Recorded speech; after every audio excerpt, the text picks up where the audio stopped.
go ahead and start.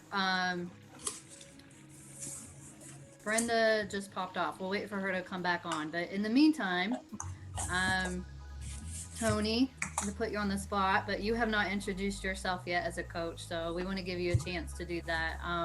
If you just want to tell us a little bit about yourself, how you started running, whatever, anything you want everybody to know. But go ahead. All right. Well, I didn't have any speech prepared here. I just hopped on and finished cooking dinner and eating dinner here, so I'm gonna just shoot from the hip here. But anyway, I started running with Cirque back in 2013. I kind of resumed my running in 2012 with the Bourbon Chase with a few friends in Kentucky. So that kind of got me excited about running again, and then I happened to stumble into my wife at a party, and she introduced me to Cirque, so that's what got me going. Then became a pacer, and then soon after a coach. But I started really running back in 2000 when I was a grad student at Ohio State. It was highly encouraged. I think my advisor was a very, very avid runner, an exercise physiologist. So we were working with people doing a lot of testing, treadmill testing, which I still do. So 20 years later, I'm still doing treadmill testing and VO2 tests. Work at a fitness center, McConnell Heart Health Center, which is not yet opened up. We're still waiting on word when our fitness center is going to open up. So I've been at home for quite a while. So yeah, I'm also an exercise physiologist. My marathon and distance running career, I've run really 3 full marathons. I've run several halves and plenty of trail races. A 25K was the furthest there. And then more recently, I've even done some obstacle course racing here at the JCC, and almost qualified in my age group as for Team USA obstacle course racing. I was 5th, I think, in my age group at this national championships here. That was at the JCC. However, I didn't pay the extra. However, I didn't pay the extra $10 to officially qualify, even if I did make the top 3. But anyway, yeah. So I try to keep in shape in various ways and do a lot of strength training. But running has been kind of my go-to exercise for the past 7-8 years. Yeah. So my PR in a marathon was about 3 minutes short of the Boston qualifying time, and I haven't really gone for it since. But hopefully, I will get there sometime soon. So, yeah. Tony was also a college football player. Oh yeah, I forgot about that. Yeah, so I technically despise running. As a football player, we were forced to run if we messed up, and occasionally we'd run a couple laps around the track, and that felt like a marathon. So, yeah, I've gone from mostly sprinting and fast-paced sports, chasing a ball around, to now being a kind of a full-time runner. Yeah, so, but I guess some of my passions with regards to running, I'm pretty technical with it. I used to just go out and just enjoy being out running, which I still do, but I'm pretty technical now with technology and tracking. Miles and pace and heart rate. So I think for the past few years, I've been pretty consistent about watching heart rate and not specifically heart rate training like all the time, but I just like to see where I'm at and see how I'm doing with that. And it does help to keep certain days specifically as in that aerobic zone, which as Charlie mentioned several times. Marathon and half marathon is almost entirely an aerobic activity. I think 98% for a marathon. So 5K is 90%. approximately. I have to look into that again. But so yeah, you want to train your aerobic system as much as possible. Getting that anaerobic system, that's without oxygen. So aerobic is with oxygen. So you can get that anaerobic training with some of the speed work that we're doing, some strength training as well. But yeah, I think that's something we'll talk a little more about. But yeah, sorry that was a little long-winded, but yeah, if anyone has any questions, feel free to let me know. It looks like there is a question in the chat. Tony, what did you make for dinner? Oh, tacos. Nice. Yeah. Oh, with Taco Tuesday, with broccoli cheddar soup in an Instapot. So it was kind of a strange combination. Wife's laughing at me. Yeah. So, but we made it into like a kind of a soup and salad, taco salad time. Yeah, good question. Yes, I eat pretty healthy. I'm pretty much stickler on that as well. Thank you, Tony. Brenda is back on. I see she reconnected, so we want to have her do the same. If you want to introduce yourself, Brenda. Hi, I'm Brenda Heimberg, and I am with Cirque, mainly with Cirque Baltimore, but with all the Cirque. And if it loses connection, I'm sorry. I don't know why I keep losing connection here, but I have been. But anyways, I've been running for over 25 years, and I started running when my son was in middle school, and I wanted to run with him because he wanted to run on the country roads, and I didn't want him going by himself, so I started running with him. Well, for the first 3 months, I could run with him. After that, he was way too fast for me. So, I mean, you know how those kids are, especially boys, how fast they get, how quick they get fast. So I kind of had to ride a bike alongside of him for a while. But anyways, I've been running mainly solo until I hooked up with a group in Columbus, and I ran with that running club. And then Terry and I became friends through a running club, and then eventually we started our own running club out here in Baltimore with Cirque and Bexley. We started a branch off in Baltimore with Penny and Kristen and me and Terry, and we've got quite a few. We have quite a few runners in our group, and we all took coaching lessons and got our certified coaching degrees. And with our runners that we have, a lot of them are just doing it for camaraderie, for fun, for fitness. Not a lot of them are real competitive, but a few of them are. But anyways, I've ran many marathons and I've done many 5Ks. I've qualified for Boston 6 times and ran it 1 time. And I just love running. It's the best sport. I always did ball sports before running. But running, as soon as I started running, I just fell in love with it. It's just so freeing, and so it makes you feel so good. It makes you eat healthy. It makes you try to be as healthy as you can about everything you do in life. And I love helping other people that want help with running, and I'm here for that if anybody has any questions or anything. I'm not as technical as Charlie and some of you guys. I mean, I know the things. I don't know how to explain them like you guys do, but I'm more than willing to help whoever needs help with running. And I think that's about it for me. I love to eat healthy. Tonight we had ribeye steaks, green salad, and mushrooms. Nice. Thank you, Brenda. You're welcome. I do see that Bill is on, but we'll get to him another week so that we can get started, because I want to give Charlie an opportunity here to go over the speed workouts that start tomorrow. So Charlie, if you want to take it away.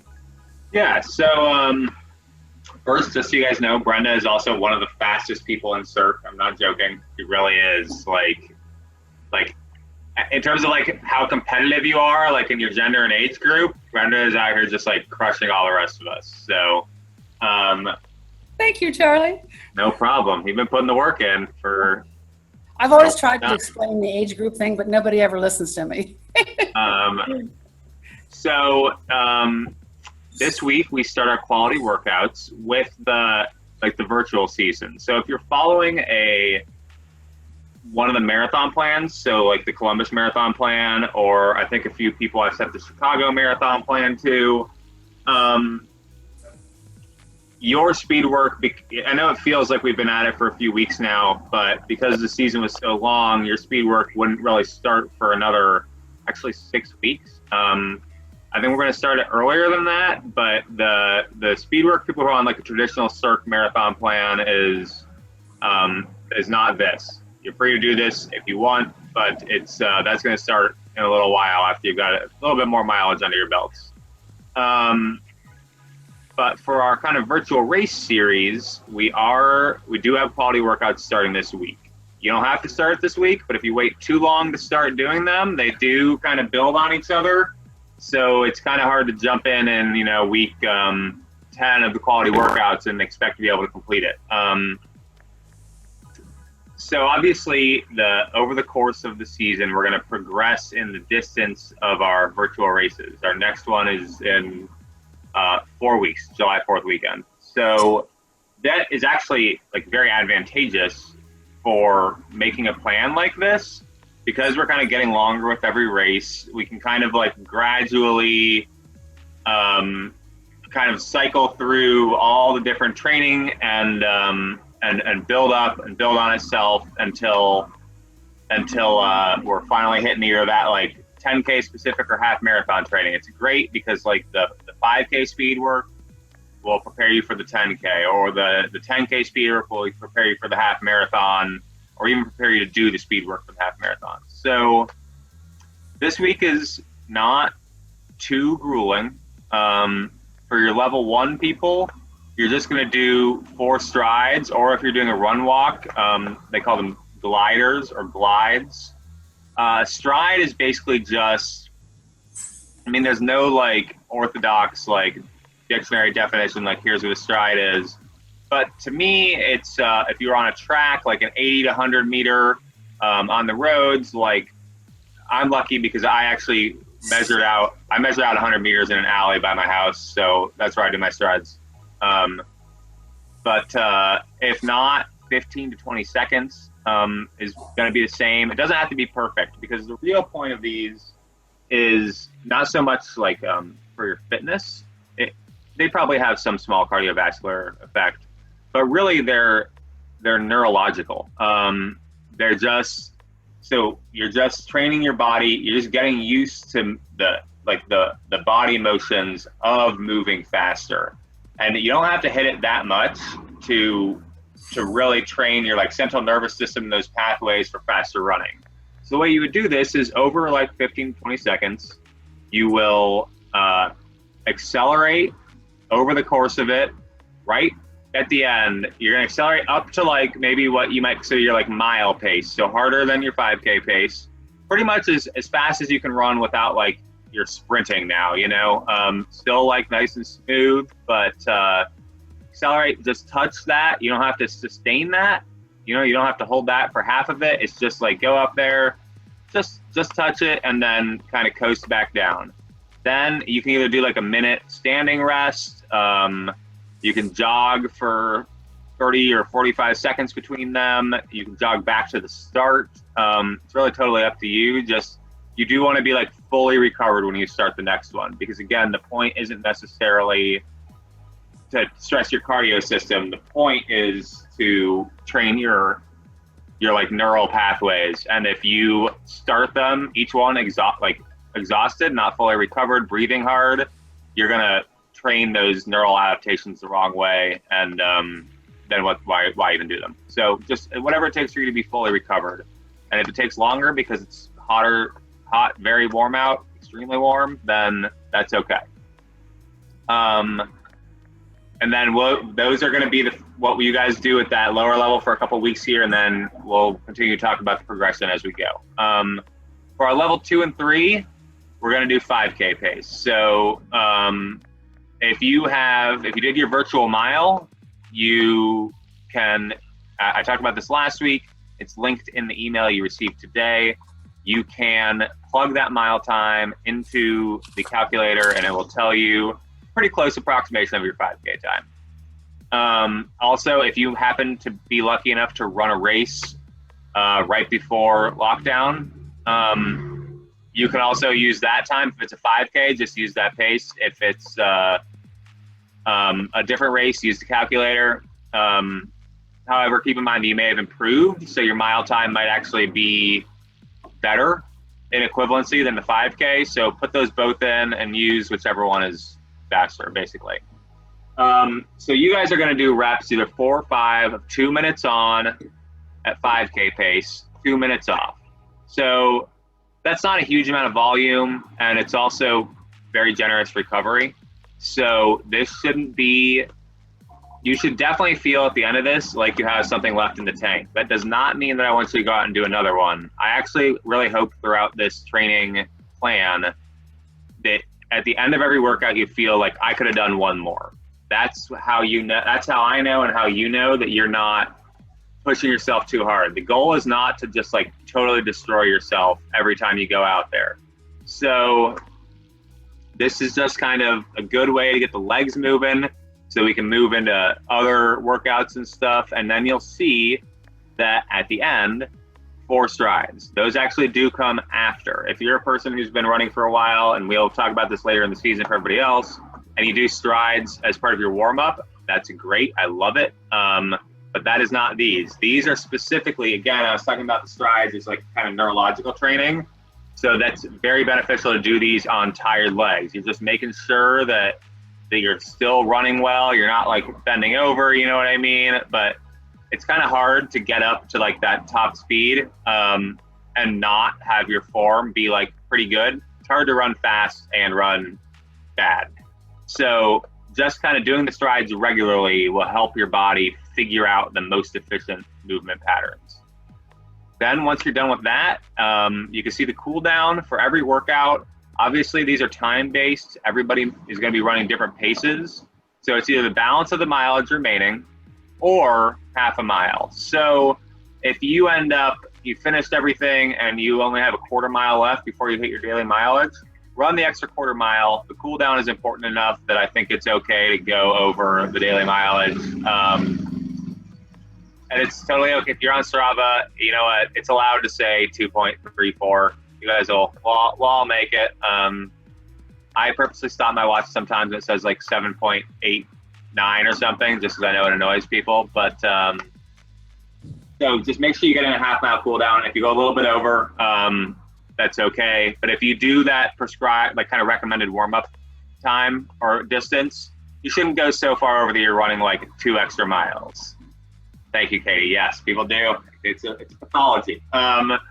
So the other thing I wanted to say is you're going to go and use that calculator. It's going to say that you have to run, you're going to do 4 by 2 minutes, 8-minute mile pace. But let's say you can't get out until tomorrow afternoon. Well, it's going to be about 87 degrees tomorrow afternoon. That is extremely unpleasant. The odds of, this one you might be able to complete in 87 degrees because it's a pretty light workout. But if I would strongly recommend, we've all run races before. 5K pace should feel pretty tough, but not like killer, especially not in a workout like this. I wish I could tell you how to gauge it. It's like maybe like an 8 out of 10 on the RPE scale. But whatever, if it's super hot out, go ahead and just dial that pace back. You know what I mean? I don't have any. Does any of the coaches ever have? You guys ever come across any good like rules of thumb for running in the heat or pace equivalences or anything like that? I'm a big proponent of running how you feel. Right. So the thing is, the heat is just a stressor. It's like climbing up a hill. So it's fine if you're running slower because you're still getting the stress on your cardiovascular system in the heat. So it's not, it's not like, oh my God, like I'm running so slow now, you know what I mean? I'm not getting the benefit. You're running slow because it's 88 degrees. That's okay. But yeah, run by feel. If you did your virtual mile and you really ran it as hard as you could and you were hands on your knees, dying at the end, then it's a little bit easier than that, but not much. The difference between your mile pace and your 5K pace is less than you might think. But, I'm just going to totally digress. I actually read a study recently. If you ever had a coach when you were a kid or whatever tell you to put your hands behind your head and like keep moving around to recover, no, that is not true. the best recovery stance is like bent over, hands on your knees. You recover, your heart rate drops the fastest. So do that. Don't forget what your like middle school gym teacher told you forever. But yeah, so just run by feel, like Terry said, that's the move. If you have anybody have any questions about this kind of workout, or? I'm intrigued by the not holding your hands over your head, because I feel like hunched over compresses your lungs. So what is that? You know what? That's I'll a cool find the sidebar. study. I can only remember the top line off the top of my head. You know what? We'll include it in our newsletter later this week. I'll do a little write-up on the best recovery posture. Okay. Yeah, I was so happy to see that. Yeah. So, but just the other thing is, obviously Terry went over the heat a couple weeks ago. If you can run in the morning, I mean, honestly, for me, it's unpleasant even in the morning when it's like 70 degrees and humid, but like it's better than 91 and humid. You get out in the morning, that's good. But just make sure you're well hydrated going in and throughout. If you know you're running in the evening, just make sure you're hydrating throughout the day, and just make sure you slow down everything. That's totally okay. It's the same stress, it's just, there's so many different ways to apply stress to your body, whether it's the pace or climbing up a hill or running at altitude or heat or whatever. So it's just another factor that makes it harder. So you have to dial one of the other factors back to kind of keep everything the same. If that makes sense. So, yeah. Anybody have anything else or any questions? Hey, I have a question. Can you hear me? Yes. Okay. Well, this is Mary Shaw, and I'm out of town, and I'm not out of town. I'm in Columbus, but that's out of town for me because I don't live here anymore. But and I'm using my phone for the first time, so I really and I'm not very techie. But You sound great. I have 4 miles tomorrow. Okay. And so, can you lay that out for me? Is it like mile warm up, 2 miles of these these strides, and then a mile cool down? What should I do for 4 miles? If you look at the quality workouts after we got off the phone, you'll kind of see how it's kind of laid out, a breakdown there. But so if I was going to do this workout tomorrow, I'm a big proponent of a longer warm up where you can fit it in, and the more intense the pace that you're going to be doing during the workout, the more warming up you need to do. So like if you're going to be doing marathon pace isn't or shouldn't be really difficult, because it should be the pace you can run for 26 miles. If you're like killing yourself to run your marathon pace for 5 minutes at a time, it's not your marathon pace. So, so for the faster the pace, the more warm up I like. This workout is short enough that, the warm ups that are written down will be adequate. But let's say you're doing the 4 miles, you're doing a level 3 half schedule. So you would do a 2 mile warm up. Then let's say your 5K pace, you put it in, you calculate it's 8 minutes per mile. So you have 5 by 2 minutes, at an 8 minute mile. So you're going to cover, it's actually way easier if I say that your 5K pace is 10 minutes per mile. I don't know if that's true or not. So those intervals, you're going to cover 1 mile in those 5 by 2 minute intervals. The 2 minute jog is going to be a little slower. You might cover like half a mile in that because you're really like just struggling along. And remember, there's 1 fewer recovery than there is rep because you don't have the recovery interval after the final rep. Then you fully recover, you do the 2 strides. That's probably going to take you to something like, if your 5K pace is 10 minute miles, to right around 4, maybe just under 4. And then you'll just make sure that you get an extra half mile in, and you may go over 4 miles, but that's totally okay in the grand scheme of things. You might get to like 4.4 or something. But does that make sense? Yeah, that's. I mean, yeah, that gives me something to work on. I'm going to do it rather slow since it's the first one of the season. Yeah. So I just I just wanted a base to follow. So I'll do my 2 mile warm up. Yes. Do those strides, and then do my half mile, whatever it all works out to Well, be. yeah, you That's do good. the strides actually come. I kind of rambled a little bit about other times to do strides, but the way the workouts are written, that just so it's for everybody, the strides do follow the workout. The strides are there to kind of teach you to keep your body running right when your legs are tired after a workout, just like they will be at the end of a race. So the 4 strides come after the main Okay. set. But Okay. Okay, and you're saying when I get off here, if I can figure out how to get to the website for tomorrow morning from Yeah. my phone, they're under the quality workouts. yes. Okay. All right. Thank you. Yep, and you should be able to get on there from your phone. I know I log onto my You phone. don't know me too well. You sound like me. Well, if you can't get a hold of them, if you can't figure it out in the next couple hours, go ahead and email me at circ.coaching@gmail.com, and I will just email you the workouts. Okay, great. Thank you. Cool. Anybody else? Any questions? Just a reminder, Megan Graver and Katie White are both on. So they are from Ohio State. So feel free to ask any questions. It does not need to be speed workout related, even though that's what we're discussing.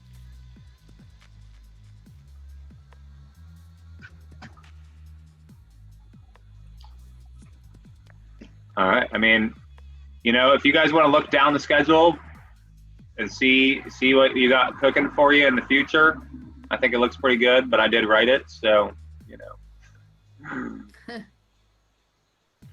So, Becky McNeese, do you want to talk about the event on Sunday? You're welcome to if you want to plug it, but if you Well, that's no problem. I'm happy to. So again, on Sunday, we're going to have our second OSU virtual series, education series, and we hope you all can join us on Sunday evening. Again, I think that's at 7 o'clock, or is it 6:30? It's 6:30, right? I want to get the right time here. It's at 6:30. And we will be sending out, again, the link to you in your email so that you'll have that there handy. And the topic for this week, well, this month, I should say, is nutrition. Yay! So we're talking all this food, your steaks, your taco salads, Taco Tuesdays, your homemade soups. I love it. So we're going to talk about how you can eat, what you should eat, how you should eat, how you should time out your foods with your runs so that you can be at your best when you're running. So join us. Becky. Anybody come up with any questions for us? And if you don't feel comfortable speaking up, feel free to chat, or if you want to talk to anybody in private, that's good as well.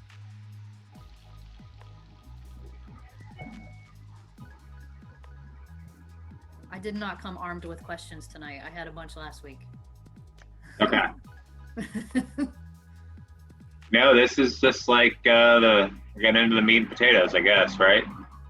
Yeah, I just want to tell you guys, all of you that have been on here, that I'm getting a really good response from people that they're making some changes to their training and in a really positive way. It's awesome. And Becky actually just mentioned that she's doing some stuff to help improve her treadmill running.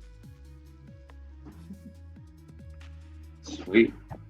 Yeah, All right, well. you would be proud of me with my heart rate.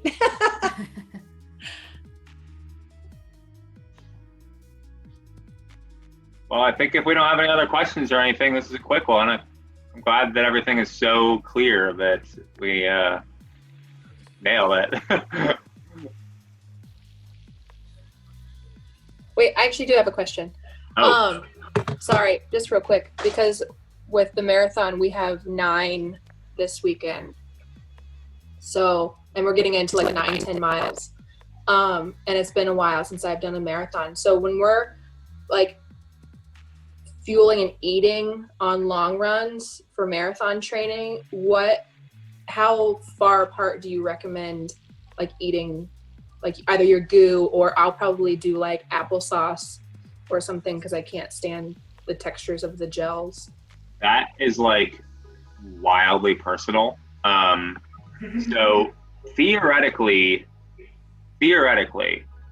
you can put down, I mean, a good starting point might be like this is gonna sound crazy, but I swear that it's not a starting point, but a theoretical, like maybe like this is possible, like 100 grams of carbohydrate per hour. Now, obviously that's obscene. That's like 3 to 4 gels. But my personal view is that you cannot take in too much carbohydrate during a race. Like whatever you can tolerate, like you can, you know what I mean? So it's more about finding what you're able to eat a lot of on the go. Because if you're training for a marathon, you've got about an hour-ish,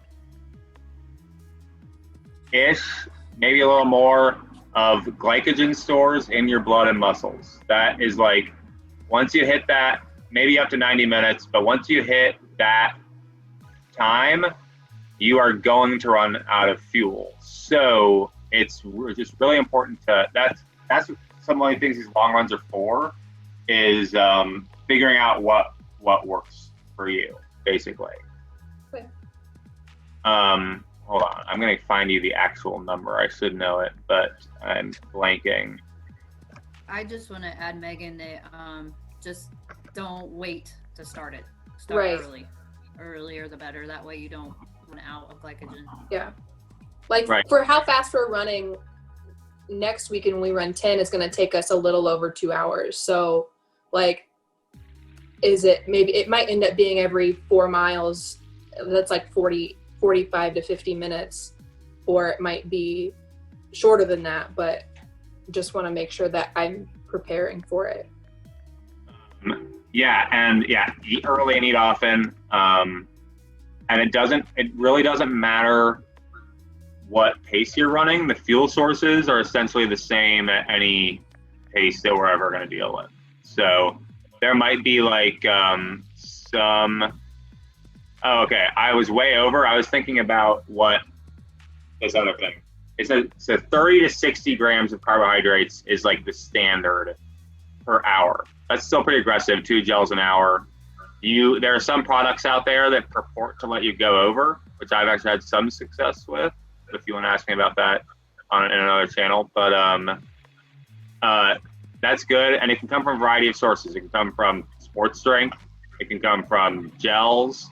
I get like straight up hungry on long runs, so I have to eat like something solid. So I bring like Cliff Blocks with me, and I just train myself to eat them at speed, because I just like my stomach. If I only put down gels and fluids, my stomach starts growling. So take advantage of these training runs to figure out the best thing that works for you. Okay. What did you say you ate? Charlie, can I ask a question? Yes. I think I lost connection. If you can type it in the chat, I can still kind of hear you. I just can't see you.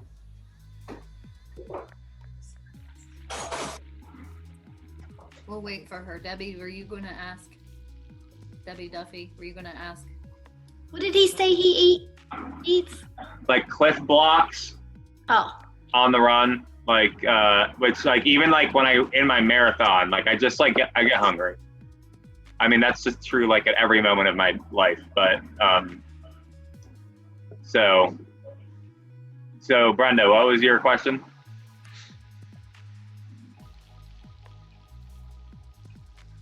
Oh, is there?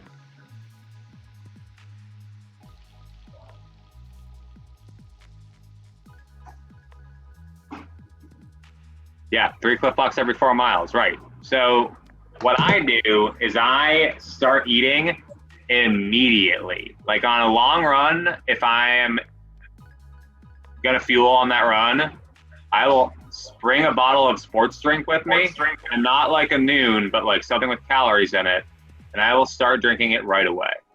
And then I will supplement that with gels as needed. So, Right. all right, Brenda, hit me up. Okay, that's That's kind of like what I was just thinking, and I just want to make sure that everybody kind of that you can't do things like We lost you again. about something.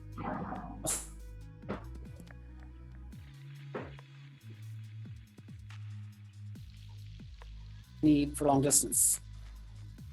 And they always work for me, and I do plenty of them.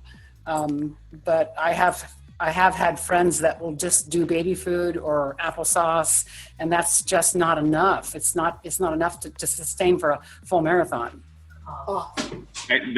The nutritional profile of the gels is very advantageous, especially like some of them combine different forms of carbohydrate, of like simple carbohydrate that are processed in like different ways. Yeah, that's right. Also need the sodium that is in like gels and stuff. So it might be worth trying different brands. You know, there's a lot out there besides just like Cliff Shots and Goo. There's this website that I like called thefeed.com that is just like everything. There is so much weird stuff on there. Like I have like nut butter gels right now. They are not good in the heat. But I mean, they just like, they're on sale. So I was like, I'll try a bergamot and almond butter gel. But so there's a lot of stuff out there and it's worth experimenting. And it's the long runs of training, not just your body, but also what you're going to wear and what you're going to eat the night before and how far in advance you need to get up and what you're going to eat on your run and all that other stuff. So it's all of the above. Is there anybody on here that's done any nutrition that's not like the goos or gels or Cliff Blocks? Like Megan mentioned applesauce. Is there anybody that's done anything? I ran my first full with like the applesauce packets, like the little squeeze bottles, because the goos, the texture, I would throw up every time. And it like wouldn't sit well in my stomach. So I've also tried like the Gatorade chews, which were okay, but the applesauce was like the one thing I could stomach completely and not have to like chew and have it stick on my teeth. And if it works for you, keep doing it. I mean, it's always worth checking new things out, but yeah. There's a lot of people that like to do something a little bit more natural. I think Becky just reminded us that honey stingers are good ones.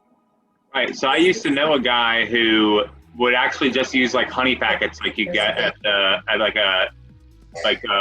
McDonald's or something with your nuggets.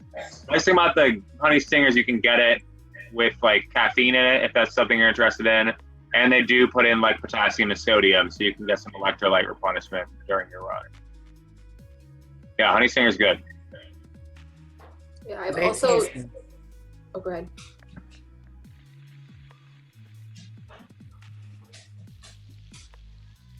Go ahead, Megan. I've also been told to try dates, but I don't know if I like them when I'm not running, to know if I like them when I am running. I eat dates literally every day, so I can recommend them personally. Okay.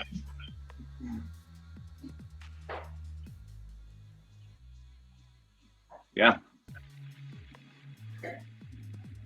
I don't know what the nutrition talk is going to cover with OSU, but this is definitely something that we'll continue to talk about as the long runs get longer. So don't worry. This is just is an important part of distance running.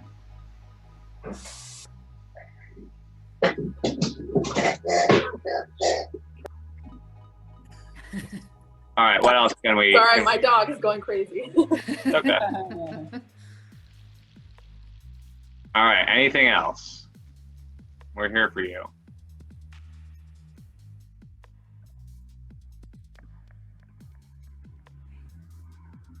I think Megan Graver's done with her workout, so. Yeah, we can be done now. Yep. Okay, hey Charlie. Yeah. My computer keeps saying my internet connection is unstable. Is there anything I can do about that? Call the cable company. Do what? Call the internet company. Okay. Oh man, I set up my mom's internet today. And I was like really kind of not dreading it, and it was so easy. I just plugged the router in, and it just like kind of happened. And I was like, yes. She was like, oh my God, thank you so much. I was like, I didn't do anything. But I also put her bed together, so that was tougher. All right, I well, have Spectrum. They're the best. I don't know. That's what we're getting done. Well, I think if there's nothing else, we will see you guys on Sunday for the nutrition talk. Which PT is talking? Do we know? Hey. It's one of the nutritionists. Oh, that makes I think sense. it's Casey, I think. Okay. Cool. All right. Well, in that case, I don't know who the host is right now, but all right. Thanks for coming, everybody. We'll see you Sunday or next week. And make sure that you can always email us and ask us questions. So please do that. Okay. Thanks, Charlie. Thanks, Terry. Thank you. Bye, guys. Yeah. Bye, everybody. Have a good Bye. evening.